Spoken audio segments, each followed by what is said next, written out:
Bonjour, aujourd'hui je vais vous lire la Convention européenne sur l'exercice des droits des enfants, signée à Strasbourg le 25 janvier 1996 dans le cadre des traités européens venant du Conseil de l'Europe. Préambule. Les États membres du Conseil de l'Europe et les autres États signataires de la présente Convention, considérant que le but du Conseil de l'Europe est de réaliser une union plus étroite entre ses membres, tenant compte de la Convention des Nations Unies sur les droits de l'enfant et en particulier de l'article 4 qui exige que les États parties prennent toutes les mesures législatives, administratives et autres qui sont nécessaires pour mettre en œuvre les droits reconnus dans la dite Convention.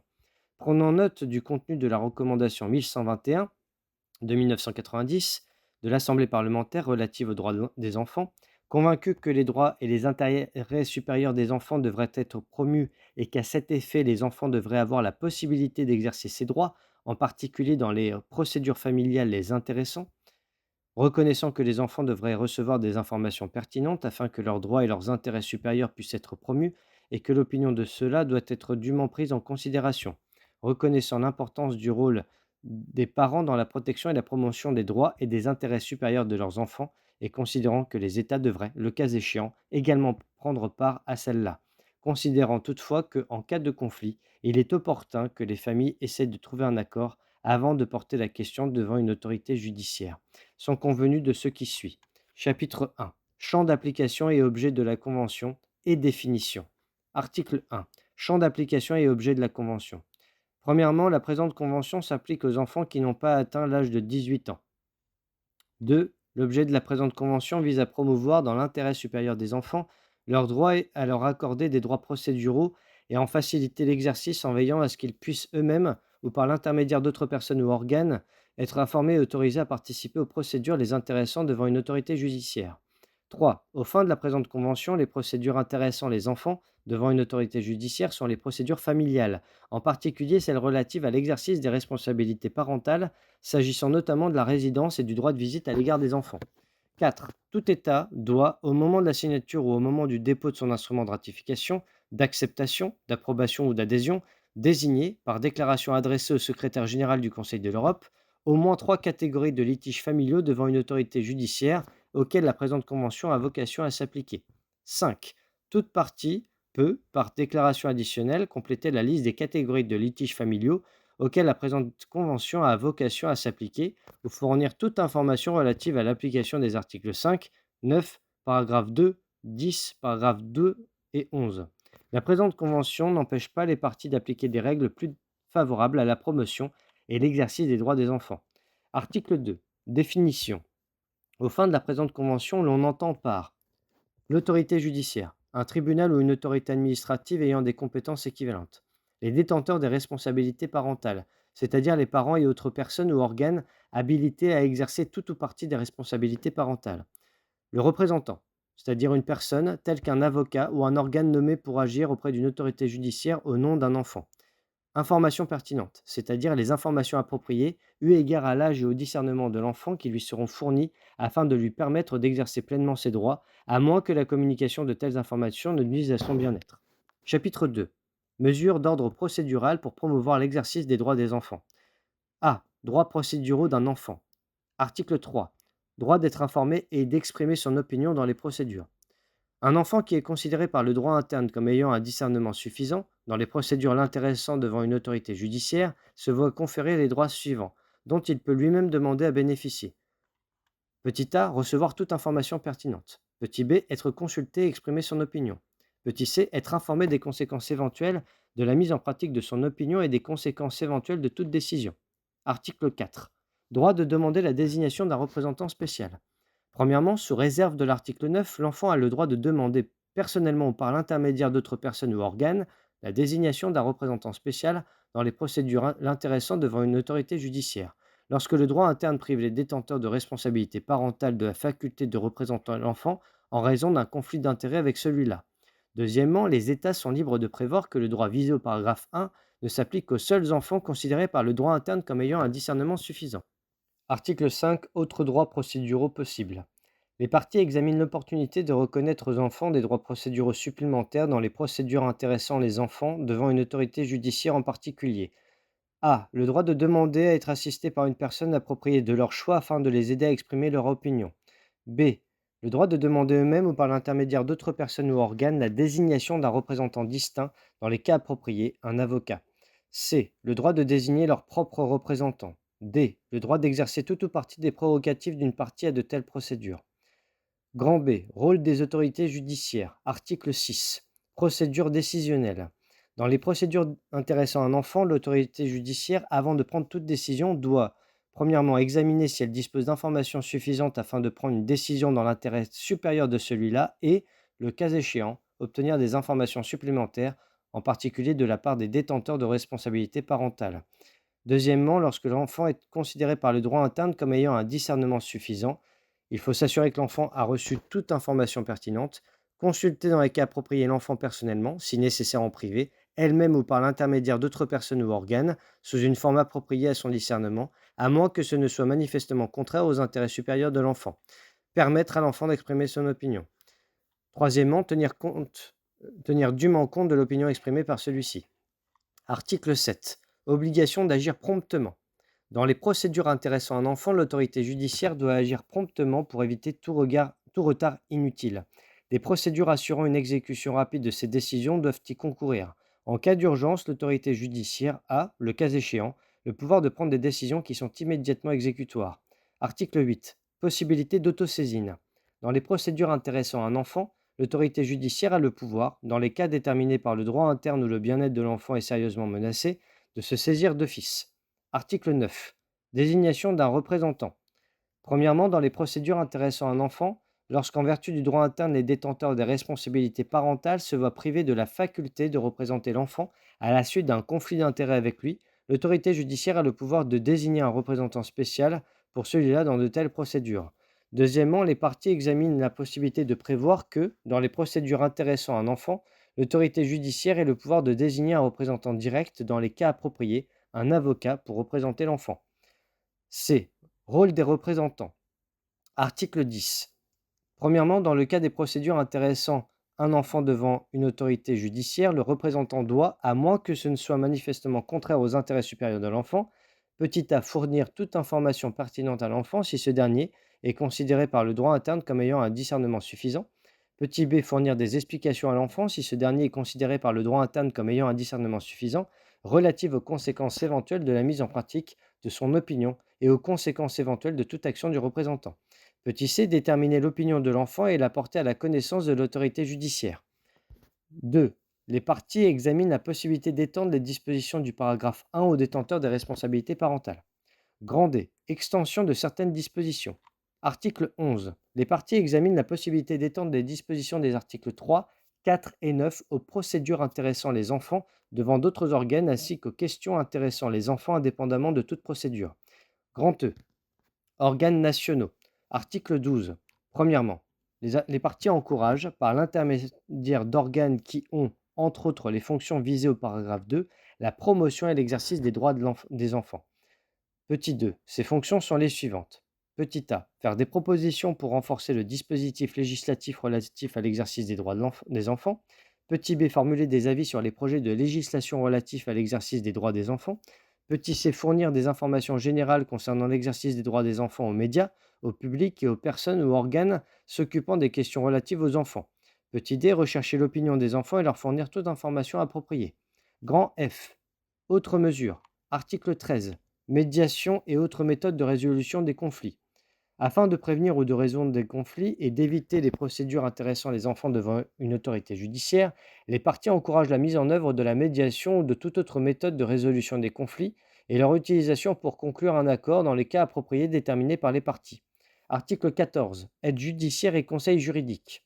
Lorsque le droit interne prévoit l'acte judiciaire, l'aide judiciaire ou le conseil juridique pour la représentation des enfants dans les procédures les intéressant devant une autorité judiciaire, de telles dispositions s'appliquent aux questions visées aux articles 4 et 9. Article 15. Relations avec d'autres instruments internationaux. La présente convention ne fait pas obstacle à l'application d'autres instruments internationaux qui traitent de questions spécifiques à la protection des enfants et des familles, auxquelles une partie à la présente convention est ou devient partie. Chapitre 3. Comité permanent. Article 16. Mise en place et fonctions du comité permanent. Premièrement, il est constitué aux fins de la présente convention un comité permanent. Petit 2. Le comité permanent suit les problèmes relatifs à la présente convention. Il peut en particulier, petit a, examiner toute question pertinente relative à l'interprétation ou à la mise en œuvre de la Convention. Les conclusions du comité permanent relatives à la mise en œuvre de la Convention peuvent revêtir la forme d'une recommandation. Les recommandations sont adoptées à la majorité des trois quarts des voix exprimées. Petit b, proposer des amendements à la Convention et examiner ceux formulés conformément à l'article 20. Petit c, fournir conseil et assistance aux organes nationaux exerçant les fonctions visées au paragraphe 2 de l'article 12, ainsi que promouvoir la coopération internationale entre ceux-là. Article 17. Composition. Premièrement, toute partie peut se faire représenter au sein du comité permanent par un ou plusieurs délégués. Chaque partie dispose d'une voix. Deuxièmement, tout État visé à l'article 21 qui n'est pas partie à la présente convention peut être représenté au comité permanent par un observateur. Il en va de même pour tout autre État ou pour la communauté européenne, après invitation à adhérer à la convention conformément aux dispositions de l'article 22.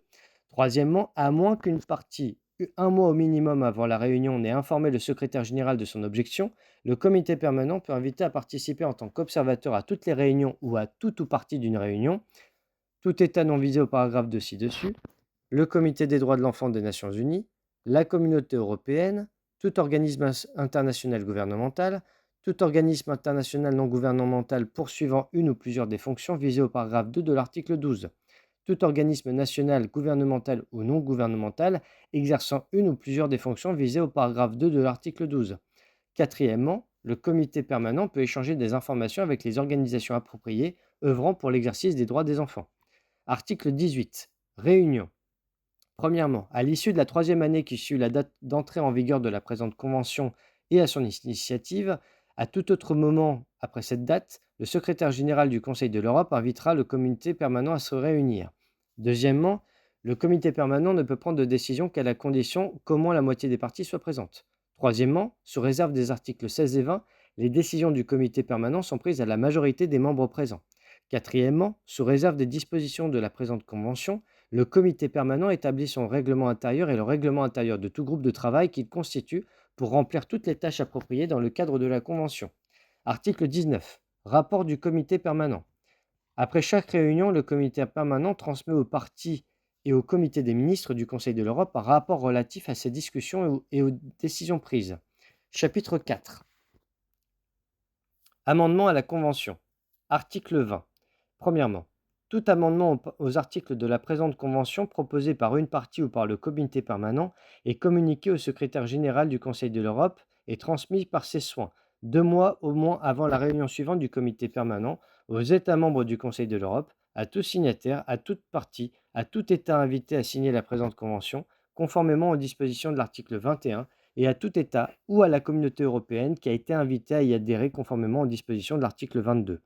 Deuxièmement, tout amendement proposé conformément aux dispositions du paragraphe précédent est examiné par le comité permanent qui soumet le texte adopté à la majorité des trois quarts des voix exprimées à l'approbation du comité des ministres.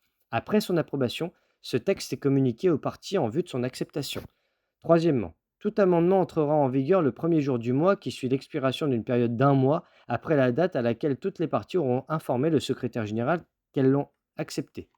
Chapitre 5. Clause finale. Article 21. Signature, ratification et entrée en vigueur. Petit 1. La présente convention est ouverte à la signature des États membres du Conseil de l'Europe et des États non membres qui ont participé à son élaboration. Petit 2. La présente convention sera soumise à ratification, acceptation ou approbation. Les instruments de ratification, d'acceptation ou d'approbation seront déposés près le secrétaire général du Conseil de l'Europe. Petit 3. La présente convention entrera en vigueur le premier jour du mois qui suit l'expiration d'une période de 3 mois après la date à laquelle 3 États, incluant au moins 2 États membres du Conseil de l'Europe, pourront exprimer leur consentement à être liés par la Convention conformément aux dispositions du paragraphe précédent. Petit 4. Pour tout État qui exprimera ultérieurement son consentement à être lié par la Convention, celle-ci entrera en vigueur le premier jour du mois qui suit l'expiration d'une période de 3 mois après la date du dépôt de son instrument de ratification, d'acceptation ou d'approbation. Article 22. États non membres et communauté européenne. Premièrement, après l'entrée en vigueur de la présente convention, le comité des ministres du Conseil de l'Europe pourra, de sa propre initiative ou sur proposition du comité permanent, et après consultation des parties, inviter tout État non membre du Conseil de l'Europe qui n'a pas participé à l'élaboration de la convention, ainsi que la communauté européenne, à adhérer à la présente convention par une décision prise à la majorité prévue à l'article 20, alinéa D du statut du Conseil de l'Europe, et à l'unanimité des voix des représentants des États contractants ayant le droit de siéger au comité des ministres. Deuxièmement, pour tout État adhérent ou à la communauté européenne, la convention entrera en vigueur le premier jour du mois qui suit l'expiration d'une période de 3 mois après la date du dépôt de l'instrument d'adhésion près le secrétaire général du Conseil de l'Europe. Article 23. Application territoriale. Petit 1. Tout État peut, au moment de la signature ou au moment du dépôt de son instrument de ratification, d'acceptation, d'approbation ou d'adhésion, désigner le territoire ou les territoires auxquels s'appliquera la présente convention. Deuxièmement, toute partie peut, à tout moment par la suite, par une déclaration adressée au secrétaire général du Conseil de l'Europe, étendre l'application de la présente convention à tout autre territoire désigné dans la déclaration, dont elle assure les relations internationales ou pour lequel elle est habilitée à stipuler. La convention entrera en vigueur à l'égard de ce territoire le premier jour du mois qui suit l'expiration d'une période de 3 mois après la date de réception de la déclaration par le secrétaire général. Petit 3. Toute déclaration faite en vertu des deux paragraphes précédents pourra être retirée en ce qui concerne le ou les territoires désignés dans cette déclaration par notification adressée au secrétaire général. Le retrait prendra effet le premier jour du mois qui suit l'expiration d'une période de 3 mois après la date de réception de la notification par le secrétaire général. Article 24. Réserve. Aucune réserve à la présente convention ne peut être formulée. Article 25. Dénonciation. Toute partie peut à tout moment dénoncer la présente convention en adressant une notification au secrétaire général du Conseil de l'Europe. La dénonciation prendra effet le premier jour du mois qui suit l'expiration d'une période de 3 mois après la date de réception de la notification par le secrétaire général. Article 26. Notification. Le secrétaire général du Conseil de l'Europe notifiera aux États membres du Conseil, à tout signataire, à toute partie ou à tout autre État, ou à la communauté européenne qui a été invité à adhérer à la présente convention, a. Toute signature. B. Le dépôt de tout instrument de ratification, d'acceptation, d'approbation ou d'adhésion. C. Toute date d'entrée en vigueur de la présente convention conformément à ses articles 21 ou 22. D. Tout amendement adopté conformément à l'article 20 et à la date à laquelle cet amendement entre en vigueur. E. Toute déclaration formulée en vertu des dispositions des articles 1 et 23. F. Toute dénonciation faite en vertu des dispositions de l'article 25. G. Tout autre acte, notification ou communication ayant trait à la présente convention. En foi de quoi, les sous-signés, dûment autorisés à cet effet, ont signé la présente convention, fait à Strasbourg le 25 janvier 1996 en français et en anglais, les deux textes faisant également foi en un seul exemplaire qui sera déposé dans les archives du Conseil de l'Europe. Le secrétaire général du Conseil de l'Europe en communiquera copie certifiée, conforme à chacun des États membres du Conseil de l'Europe, aux États non membres qui ont participé à l'élaboration de la présente convention, à la communauté européenne et à tout État invité à adhérer à la présente convention. Je vous remercie.